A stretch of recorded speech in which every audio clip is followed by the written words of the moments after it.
Hi there, this is Self-Critical Automaton, and we're playing more Dark Souls. I mean, you all know the drill by now, right? So, where I left off last time, forgive me if I'm a little, what's the word? Not confused, just sort of, confused will do. Forgive me if I'm a little bit confused or displaced or whatever, because it's been a few days since I last recorded, and yeah. More bushes. You know what sucks? Giant evil bushes. Because they're bushes, they suck water out of the ground. See? I wasn't being rude. I was being sciencey and clever. Oh, come on. Just hit the damn thing. That wasn't even nearby the right angle. Come on. Come on, auto. There we go. Yeah, if you hit them, they'll pop up out of the ground. And then you can hit them some more. What normally happens is that you miss these three guys, run right in and think, oh look, an item, how lovely. Pick it up, and then all three burst out and kill you. But, you know, if you're clever like me, or have played the game a bunch of times like me, you know that there's plenty of them in here, and you know to not let them get away with that bullshit. So today we're going to be clearing out the area between here and, I say between here, between the bonfire that I logged off at last time, and the area boss for here, which is actually an optional boss. You don't have to fight it. But it's lots of souls and it's not that difficult, so onwards to the Moonlight Butterfly. I personally think it's more like a moth than a butterfly. I mean, in terms of its morphology, it looks much more moth-like, but I'm not one to argue with the game devs, so let's just assume that it is, in fact, a butterfly. Now, see, that looks weird, right? Also, these guys are pretty easy to spot because they, or rather, unlike many of the enemies in this game, when they're sneaking up on you, you can hear them. You can hear the tip-tap of their feet much more easily than most of the others. I don't really know why they're so noisy. I mean, you'd think they'd be quite quiet, considering it's, you know, mossy feet on mossy ground. So yeah, this looks innocent, right? You can probably just pick up that thing just fine without being murdered by this thing. Yeah, that's a two-headed tree beetle snake thingy. Not beetle. Why would I say beetle? Ow, shit. Basically, these things are a nightmare. They're really easy to kill if you get them first. But if they get you, they will poison you, and you will be poisoned, and then you'll die. So, it's a shame to have to waste one of my purple moss clumps, but what can I do, you know? Giant two-necked snake lizard thing. I love that the necks are independently ragdolled, you know? Like,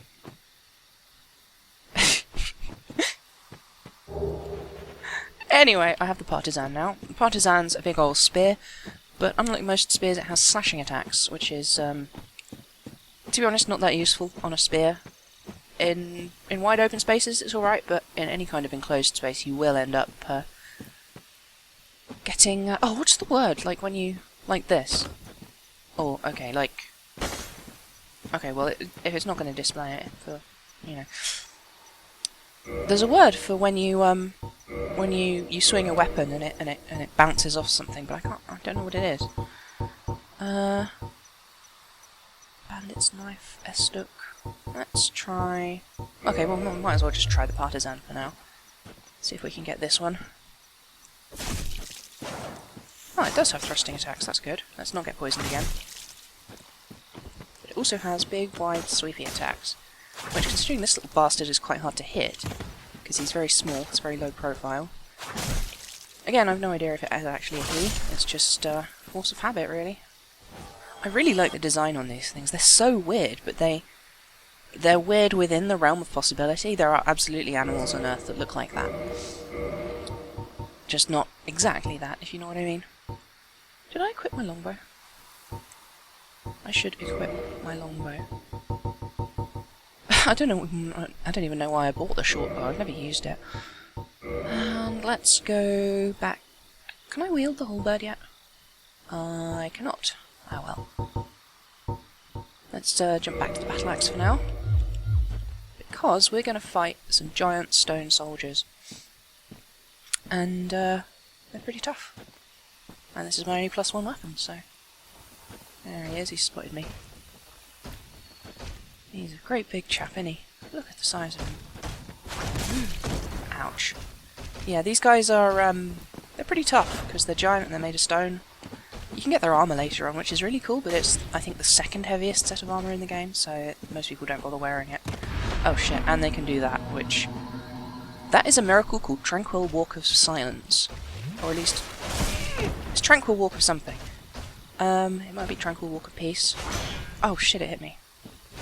And if it hits you, you find yourself unable to move swiftly, which is a huge problem when you're fighting something much bigger than you are, since swiftness is really your only advantage. In fact, I should probably be zapping this guy. I mean, that's the good thing about magic, is that... Huh, those are actually doing less than my melee hits. What about a heavy soul arrow? Much slower, but more damage, that's good. The real danger with these guys is that while fighting one, you find yourself backed into another one who then wakes up and joins the fight. Which is generally very bad. That mostly spells death for you. But yeah, so...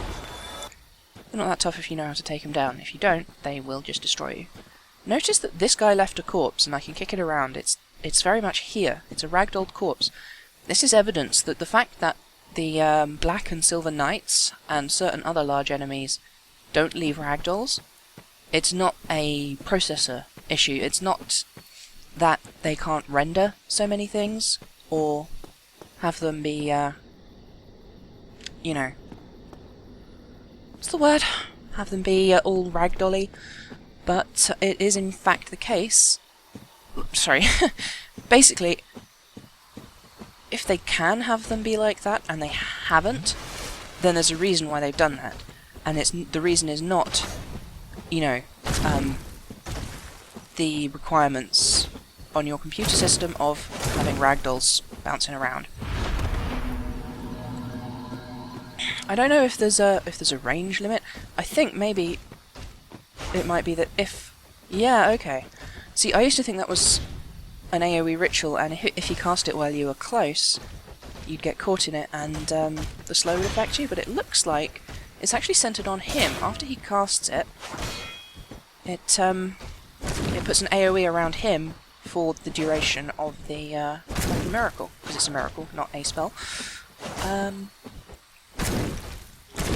But yeah, remember the fact that these guys leave corpses, because they're kind of key to my own personal theory about what it means that some things sort of shimmer away into mist. And I will be talking about that a lot later on, but as usual I'm trying not to... Wow! Okay, let's see if we can not die here, because that would be embarrassing. Chug a lug, take a chug. For anyone following along with the Dark Souls drinking game, that's another shot for you. And he goes down! See? Not so tough. Now there's a couple more. I think there's one or two more loose ones running around. And then there's two quite... That's the benefit of the axe, is you can chop down trees. Oh, you can do that with any weapon though. Ah yeah, you see them just ahead there? There's two of them there, and they are surrounded by a ton of bush dudes. You can actually shoot them while they're on the ground if you're quick, so it's a good option for, you know, waking them up and drawing them back out of the range of the old giant stone knights, so that you don't have to worry about them all squishing you up with a murder. So yeah, I've started playing Dark Souls 2 this weekend, and it's really interesting how different it is. I had in fact been saving it to do a blind run after I completed this. You know, not my second LP, but a later LP was going to be me blind running Dark Souls 2. But well, you guys seem to really like the fact that I know what I'm doing, and that I can, you know, talk about theories and ideas and concepts and what stuff means. So a blind run is probably not the best option for that, and also it feels weird to play lots of Dark Souls while I'm doing the LP, because I feel like I should be recording everything I do, even when I am just playing for myself and my other characters. But ow, fuck. Yeah, Tranquil Walker piece is really tough. I didn't actually explain what it does. It reduces you to only being able to walk at a slow walking speed. I think it might mess with your poise as well, but if you get hit while you are... Sorry, no. Not if you get hit. If you try to dodge while you are under the effects of that miracle, your dodge fails and you sort of get stunned for a second, which is very dangerous when a big, giant stone chap is going to murder you.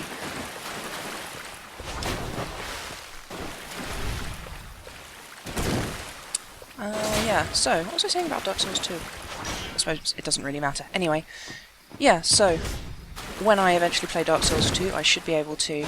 Sorry, when I eventually let's play it for you guys, I should be able to talk intelligently about what's going on, much like I do with Dark Souls 1. But what I figured I'd do is, see, Dark Souls 2 came out a while ago, and then recently an update for it was released called, let me think,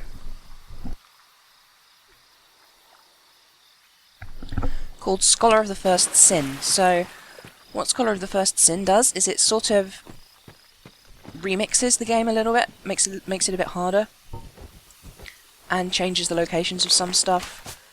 But it's also basically the same game, so I thought... Oh, it's also got the DLC more carefully integrated with it, so what I thought I would do is actually blind run Scholar of the First Sin. So I'll be able to talk about most of the game, but then there will be some changes that will take me by surprise and be interesting. Or so I hope. Yeah, so that's my plan for that. Looks like this is going pretty fast. I might actually fight the Moonlight Butterfly this episode instead of next episode. Okie dokie. Actually, no, there's a few areas I've forgotten that I want to go to. Let's see. Somewhere around here is a big old fake tree. Ah, here it is. You can tell it's a fake tree because its roots? Its roots are wiggling. Its roots are wriggling. See that chap behind it? That is one of my favourite enemies in the game. That is the ray frog, or the frog ray, I forget what they're called, but they're super cute, they're so adorable. They're like ladybugs, but also frogs, and also stingrays. Normally they don't come so close to the tree, so I'm surprised that one did. Right, you'd think it would be faster to chop trees down with a big old battle axe. Try attacking. Yep, thank you. So, yeah. And the ray seems to have disappeared, which is odd. They do leave corpses, but it's not there now. Anyway, there's a bunch more rays through here, so you'll get to see them jumping around and being adorable. I think there's a giant stone dude here as well. Actually, why did it disappear? It dropped an item. I saw the item shine, but I didn't get the item. That sucks. That's the opposite of fair. That's basically cheating. Oh well. And here we have another tree. Chop, chop, chop, chop, chop. I don't even need to kill this one, really. Still. It's, if anything has been learned to me... Sorry, if I've learned anything about this zone, it's, never trust a tree that moves. Or a bush, or just vegetation in general. Any vegetation that moves under its own volition? Under its own... something. They're only worth 180 and they don't respawn, but, yeah. Alright, there's a few goodies to grab around here. Let's see. Are there any stone knights in this area? I think there's one, maybe two. I always forget, and then get ambushed by them, because I forgot that they were there. So, there's definitely one up here. There might be two. I'm running low on Estus flasks as well, oh dear.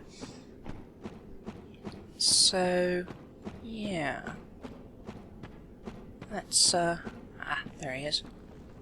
I think there's just one of him up here. Hello, big man, how are you? Oh, don't be doing Tranquil Walk of Peace at me, that's cheating. If you use magic, I get to use magic, and that's only fair. Did I stagger him? Nope. Oh, I definitely did that time, though. Wow, that was close. One of the interesting things about Dark Souls is that, generally speaking, if a weapon doesn't intersect you, if it doesn't actually hit you, then it hasn't actually hit you. A lot of games have really generous hitboxes. Well, I say really generous hitboxes. A lot of games have somewhat generous hitboxes, where even if something misses you, it can still hit you if it's close enough. Dark Souls is really careful about its hitboxes. It's not perfect, but generally, if you aren't hit by something, you haven't been hit by it. So, yeah, he's down as well. Right, now, what was this guy guarding? Can't remember.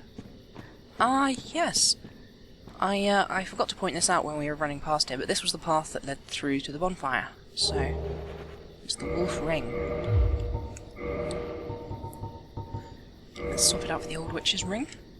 One of the special rings granted to the 4 Knights of Gwyn. The Wolf Ring belongs to Artorias the Abyss Walker.